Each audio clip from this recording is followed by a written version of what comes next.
ॐ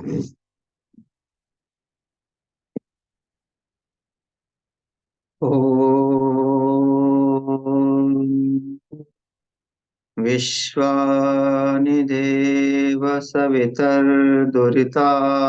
परासुव यद्भद्रं तन्नासुव। ॐ शान्ति शान्ति शान्ति। वसुदेवसुतं देवं कंसचाणूर्यमर्दनं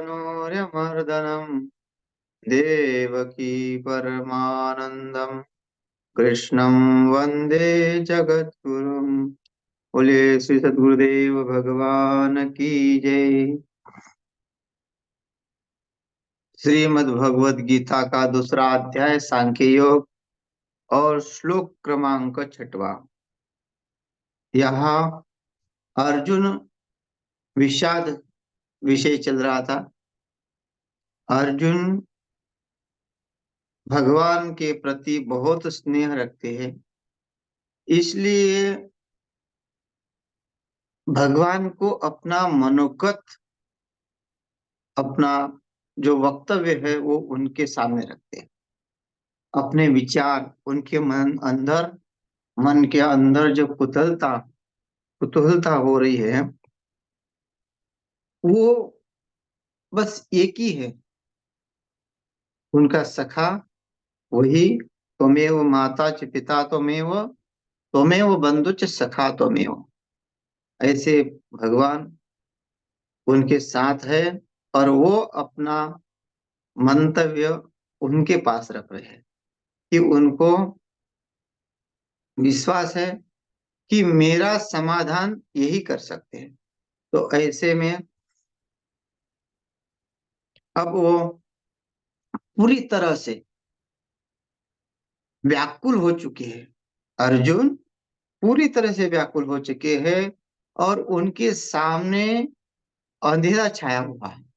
आंखों के सामने अंधेरा छाया हुआ है। उनको कुछ भी सामने का दिखाई नहीं दे रहा है।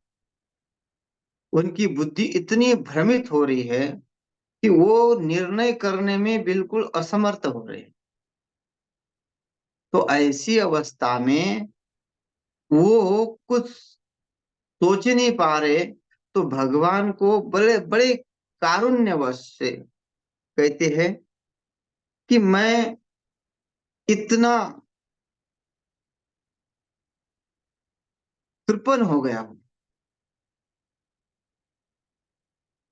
कृपण का अर्थ होता है जो खुद के लिए भी नहीं अपना हित करता और दूसरे का भी हित नहीं करता। जैसे धनवान व्यक्ति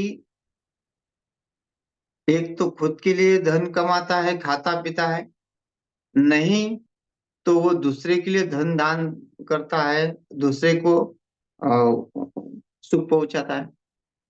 उसमें से एक होता है और कंजूस व्यक्ति जो धन संचय करके रखता है और दूसरे के लिए उसका मन इतना देने के लिए नहीं होता, परंतु खुद के लिए वो कभी कभी थोड़ा थोड़ा उसमें से खर्च करता रहता है। लेकिन कृपण वो है जो खुद भी नहीं खाता और दूसरे को भी नहीं खिलाता, केवल धन संचय करता रहता है। उसकी बुद्धि मति भ्रष्ट हो चुकी है पूरी तरह से। ऐसा व्यक्ति कृपण है जो अपने पास जो है उसका उपयोग ना खुद करता है ना दूसरे के लिए करता है।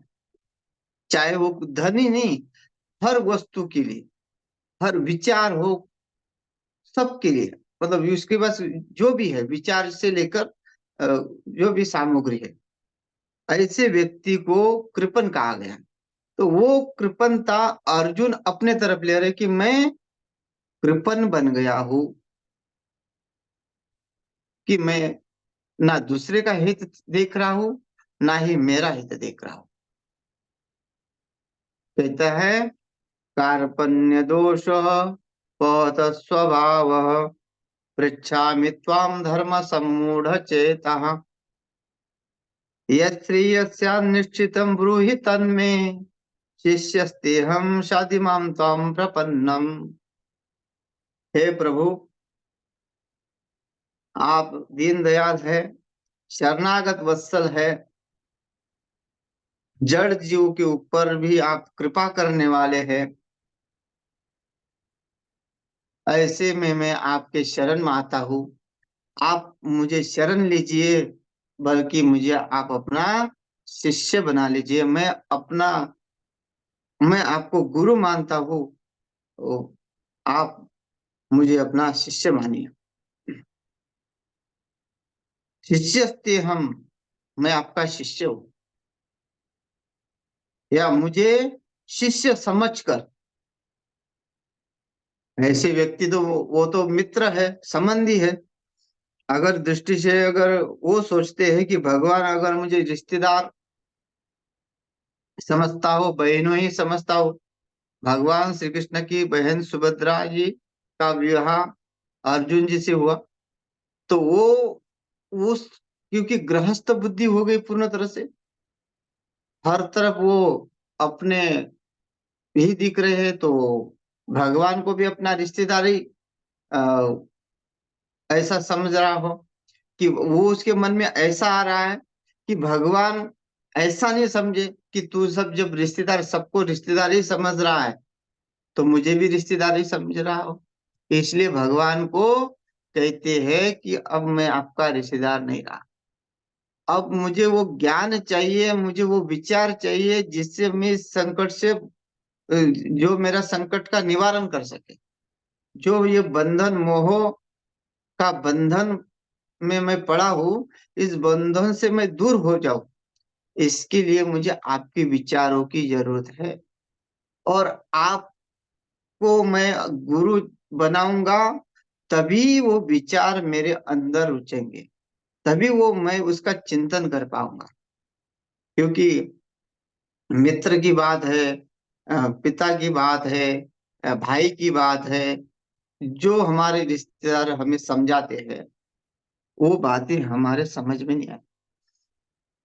अगर हमें गुरु जी ने थोड़ा भी कुछ कह दिया तो हम तुरंत सचेत हो जाते हैं, क्योंकि गुरु का प्रभाव अलग होता है। तो ऐसे में अर्जुन यही सोच रहे हैं कि अगर मैं इनका शिष्यत्व पथ कराऊं, शिष्यत्व स्वीकारूं, तो अनायास वो मुझे मार्ग बताएंगे, मार्ग दिखाएंगे। तो क्या कहते हैं, शिष्यत्व हम, मैं आपका शिष्य हूँ, शादी त्वाम प्रपन्नम, आप मेरे को मार्गदर्शन करिए। क्यों? क्योंकि मैं कार्पण्य दोष पहद स्वभाव, मेरे अंदर एक बहुत बड़ा दोष आ गया, कृपण था। मैं हित अपना नहीं देख रहा हूँ, ना दूसरे का हित देख रहा हूँ। और ये ऐसा स्वभाव वाला व्यक्ति का कभी भी कल्याण नहीं होता। जो ऐसे कृपण स्वभाव वाला व्यक्ति है, उसका हमेशा पतन ही होता है। उसकी बुद्धि नष्ट हो जाती है। बुद्धि नाशात प्रणश्यति। बुद्धि का जब नाश हो जाता है तो वो समझो कृपण बन गया। ऐसे संसार में बहुत लोग हैं जो कृपण है, कि एक है ना, दमड़ी जाए लेकिन चमड़ी जाए, लेकिन दमड़ी न जाए। ऐसे व्यक्ति है। एक बार एक कृपण के पास कुछ लोग मांगने गए। गांव में सप्ताह की निधि होती है, इकट्ठा करते हैं। तो सहज उस लाला जी के दुकान पे गए। कहा कि लाला जी, गांव में एक बड़ा सप्ताह हो रहा है, कथा हो रही है, तो आप कुछ चंदा दीजिए। लाला जी का काम उतना ही था कि दिन भर दुकान पे बैठना, धन संग्रह करना और गिनना। बाकी उसको ना खर्च करना, ना दूसरे को देना, ना खुद के लिए खर्च करना, खर्चना। उनके पास गए तो उन्होंने साफ मना कर दिया कि मैं तुम्हें बिल्कुल नहीं दे सकता, मेरा पैसा ऐसा मैं व्यर्थ नहीं कमाऊंगा। तो लोगों ने कहा कि गांव में सप्ताह हो रहा है, धार्मिक कार्य हो रहा है, धर्म कार्य हो रहा है, उसमें आप सहायता करिए, आपके पास धन की कोई कमी नहीं है। बोले नहीं, मैं तुम्हें कुछ नहीं दूंगा। तो जाते जाते गांव वालों ने कहा कि चलो, कुछ नहीं तो आप 100 रुपए ही दे दो, उससे ही हम काम चलाएंगे। बोले 100 रुपए क्या, मैं 10 रुपए भी नहीं दूंगा। जो सप्ताह करने वाले थे,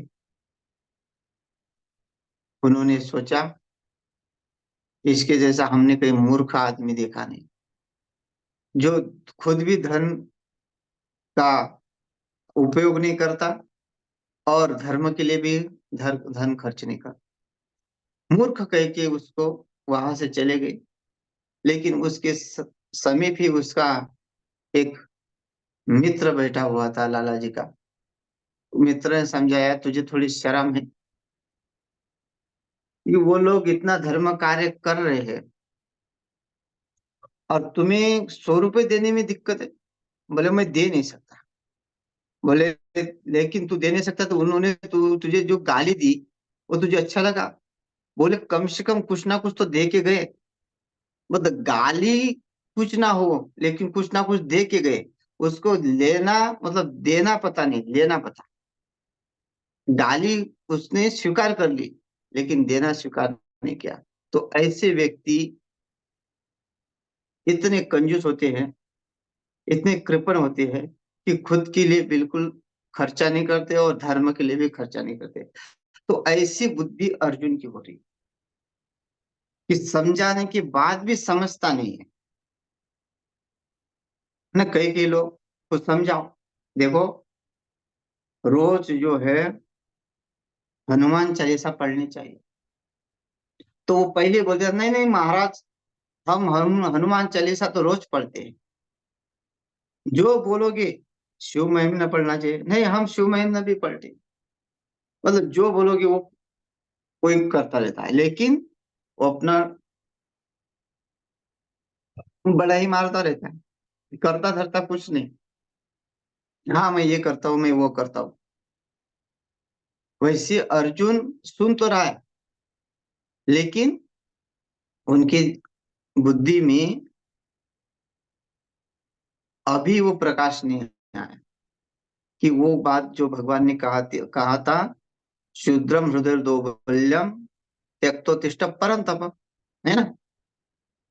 वो एक बार अगर कह दिया, वो पहले वाक्य हुआ ना, शूद्रम हृदय दौर्बल्यम त्यक्तोतिष्ठ परंतप। ये जो तुम्हारे अंदर क्लेब्यम मासक पार्थ, यहाँ से अगर थोड़ा डांट कर उनको समझ आती तो वो आगे बढ़ते नहीं। लेकिन आगे बढ़े क्यों? कि वो दिखाना भी है कि मैं, मेरे अंदर कितना, कितनी कितनी लीनता है, मैं आपको कितना मानता हूँ, आपका सुनता हूँ लेकिन सुनना नहीं। कई कई लोग खाली सुनते हैं कान से लेकिन सुनते नहीं। आपने जो बताया बड़े प्रेम से सुनेंगे, जी जी, लंबा लंबा जी जी करते रहेंगे, लेकिन करेंगे वही जो उनको करना है। तो ऐसे व्यक्ति जो है भ्रमित हो जाती है, करूं क्या नहीं करूं। तो यही अर्जुन के साथ हो रहा है। अर्जुन अपने को अब कृपण समझ रहा है, कृपण कृपण स्वभाव से ग्रसित कर रहा है कि मैं कृपण बन गया हूं। मेरी बुद्धि अब काम नहीं कर रही, ना मैं खुद का भला कर सकता हूँ ना दूसरे का भला कर सकता हूँ। कुछ लोग कहते हैं हम तो बहुत दीन हैं, मतलब पलायनवादी। अगर उनको कुछ समझाओ तो पलायन पलायन करते रहते हैं। हमसे कहाँ हो पाएगा, हमारे में कहाँ इतना सामर्थ्य है, ऐसे ऐसे विचार करते रहते हैं। इसलिए मैं, लेकिन यहाँ अर्जुन जो है लीनता ले रहे हैं और कहीं ना कहीं ये छुटकारा, कि भाई मैं जो बात कही कहा हूँ, क्योंकि जो अहिंसा की बात कही है वो तो धर्म सम्मत है। अब धर्म सम्मत मैंने जो बात कही वो भगवान के मुंह से सुनना चाहते हैं कि मैं जो बोला कि ठीक बोला कि नहीं बोला। इसलिए क्या बोलता है कि पृच्छामि त्वाम धर्म सम्मूढ़ चेता। मैं तो धर्म से मूढ़ हूं। धर्म से, धर्म को बिल्कुल नहीं जानता। धर्म के बारे में मैं मूर्ख हूं, मैं शून्य हूं। इसलिए मैं आपको पूछता हूँ धर्म के बारे में, मैं असमूढ़, है ना। धर्म, धर्म सम्मूढ़ चेता। मेरी बुद्धि नष्ट हो चुकी है धर्म के प्रति, और मैं ऐसे ही बखान कर रहा हूँ, मन मर्जी। कई कई लोग मन मर्जी बोलते रहते हैं शास्त्र में, ऐसा ही है क्या, वैसे ही है क्या, या फिर बार बार पूछेंगे शास्त्र में ये है लिखा है क्या, वो लिखा है क्या। ऐसे ही अपने मन से चलते रहते हैं। तो ये मन से चलने के लिए ये कहते कैसे के मूड, धर्म शास्त्र के विरुद्ध है, वो मूड है। तो ये कहते हैं कि इसलिए मैं आपको पूछ रहा हूँ कि पृच्छा में त्वाम, मैं इसलिए आपको पूछता हूँ, आप मुझे सही सही बताइए, है ना, जो मेरे लिए हितकर है। अच्छा, अब ये बताओ, पहले पहले भगवान ने जो कहा, उनको जो डांटा फटकारा, फिर बाद में कहा कि ऐसा कार्य मत कर। फिर वो समझ में नहीं आया उस समय कि भगवान मेरे हित की बोल रहे। फिर अभी क्यों कहा, यह श्रेयस्या निश्चितम ब्रूहि तन्मे, कि आप जो श्रेष्ठ कर है, जो आपको अच्छा लगता है, वो आप मेरे लिए कहो, जिससे मेरी बुद्धि में सुधार आ जाए। और मैं ये ऐसे ही नहीं बोल रहा हूँ कि मैं आपका शिष्यत्व स्वीकार करता हूँ, मैं शरण आ रहा हूँ, है ना। तत्विद्धि प्रणिपातेन परिप्रश्नेन सेवया। पहले, है ना, श्रद्धा अगर गुरु के प्रति हो तो ज्ञान का अधिकारी होता है। तो यहाँ पहले श्रद्धा दिखा रहे हैं, अपने आप को बहुत कम समझ रहे हैं, गुरु जी को बहुत अपना अधिकारी कर रहे हैं कि आप ही सब कुछ हमारा अज्ञान दूर कर सकते हैं। आपकी शरण में है तो आप मेरा अच्छा और हमारा मेरा क्या बुरा, ये सब आप ही निर्णय कर सकते हैं। पूरा समर्पित कर दो। अर्जुन का यह कहना है क्या है कि हमारी बुद्धि अगर परमात्मा की तरफ नहीं मुड़ रही है, हम कल्याण की तरफ नहीं जा रहे हैं, तो परमात्मा को हम पूरा समर्पित कर दो अपने आप को। अपने आप को बिल्कुल मूर्ख समझो।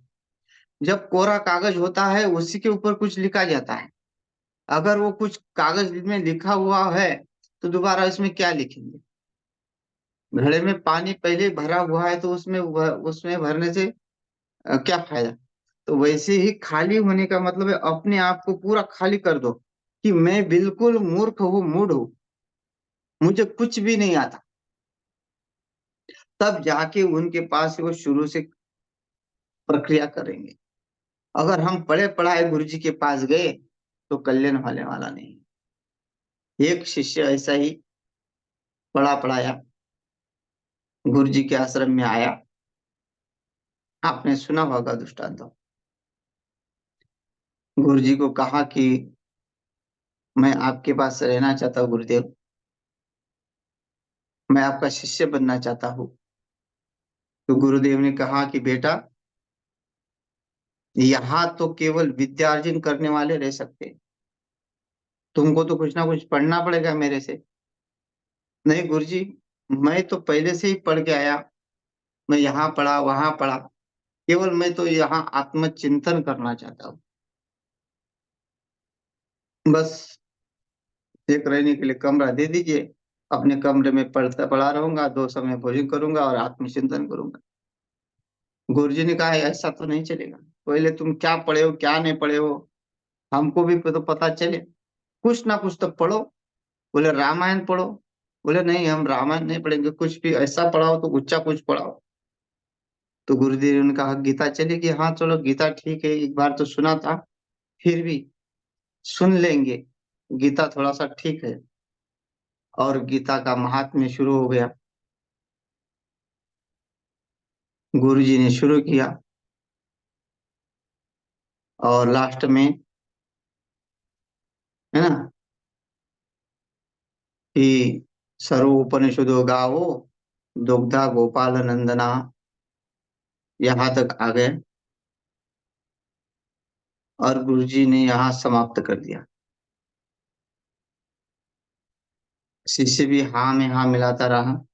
गुरुजी ने कहा कि देखो, सब गीता कैसे है, सर्व उपनिषदों, सब उपनिषदों का सार है।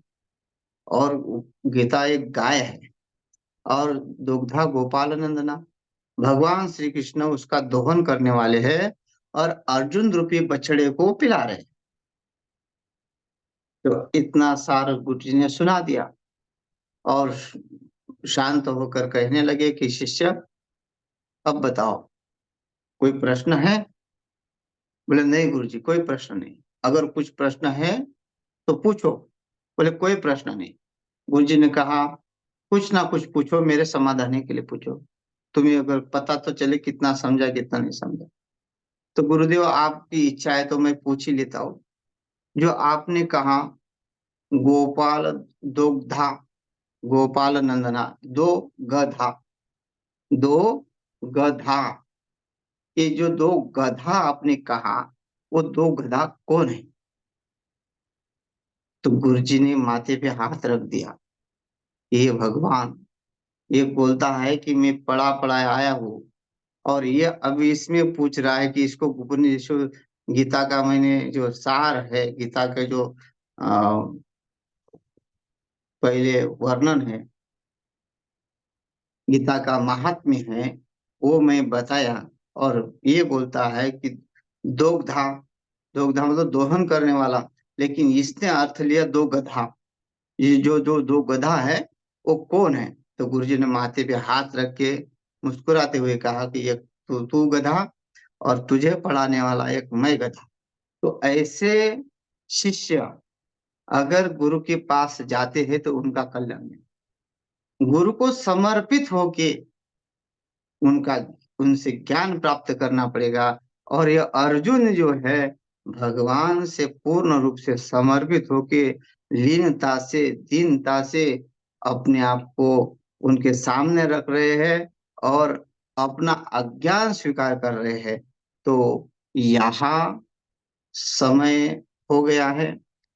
रोज भगवत गीता का एक या दो श्लोक, जैसे भी वो 20 मिनट में जितने होंगे उतना बताने का प्रयास करेंगे। और समय का अभाव होने से यही समाप्त कर देते हैं। हरिओम तत्सत।